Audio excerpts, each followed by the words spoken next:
Diet, the microbiome, and mood.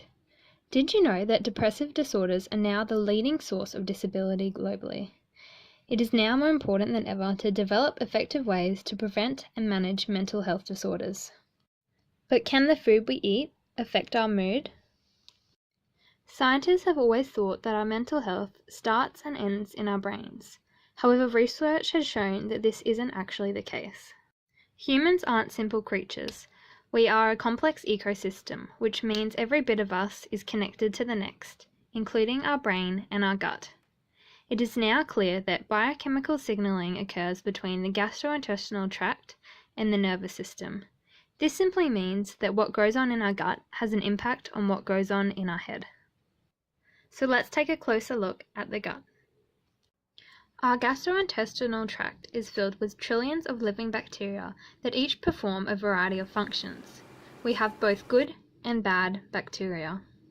Each individual bacteria is called microbiota, whereas the collective system of all bacteria within our gut is called the microbiome. A healthy microbiome is required for a number of functions, including the digestion of food to fuel our body, to produce essential vitamins that we can't make ourselves, to regulate our immune system, and to protect against harmful germs. But what is a healthy microbiome? Whilst we don't yet know the ideal composition of bacteria for a healthy microbiome, there is evidence to say that variety is favourable, and an imbalance of these bugs can have a negative impact on our health and mood. The maintenance of a diverse and thriving population of good gut bacteria helps to keep harmful bacteria at bay. Did you know that where you live, who you live with, what you touch, medications like antibiotics, how we were born, and most importantly, what you eat, all influence the composition of your microbiota? But how can our microbiome affect our mood? Scientists are beginning to produce promising results that our gut microbiome plays an important role in our mood. Did you know that 95% of serotonin is located within the gastrointestinal tract? Serotonin is a transmitter that helps regulate and stabilize mood. Studies have found that microbiome changes perpetuated by poor diet may drive and exacerbate depressive symptoms. What does research say about diet, our microbiome, and mood? Although the exact relationship is complex and not completely understood, there are some dietary habits that have been found to promote a healthy gut.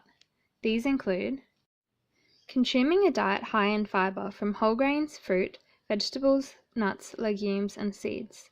These types of foods are classified as prebiotics as they stimulate the growth and survival of good bacteria and discourage the growth of harmful bacteria. Consuming these products produce short-chain fatty acids, which act as a key source of energy for the gut bacteria, prevent inflammation, and improve immune function. A certain probiotic formulation was found to produce beneficial psychological effects in a healthy population. Probiotics are live bacteria that are naturally found in our gut and our food. You can find these in fermented foods such as yogurt, sauerkraut, kimchi, and tempeh. Diets low in fiber and high in processed foods have been found to have a negative implication for our health and mood. This is because it starves the gut bacteria and results in decreased numbers and diversity.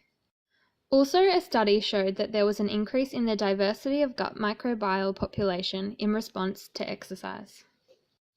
In summary, the research suggests promise in the development of interventions targeting the microbiome for the prevention and treatment of common mental health disorders. However, more data is needed to understand the complex ways in which dietary patterns influence gut microbiome composition and activity. The take-home message is to consume a balanced diet filled with a variety of fiber sources from whole grains, fresh fruit, and vegetables. Consume fermented foods if you enjoy them, and try and have regular physical exercise.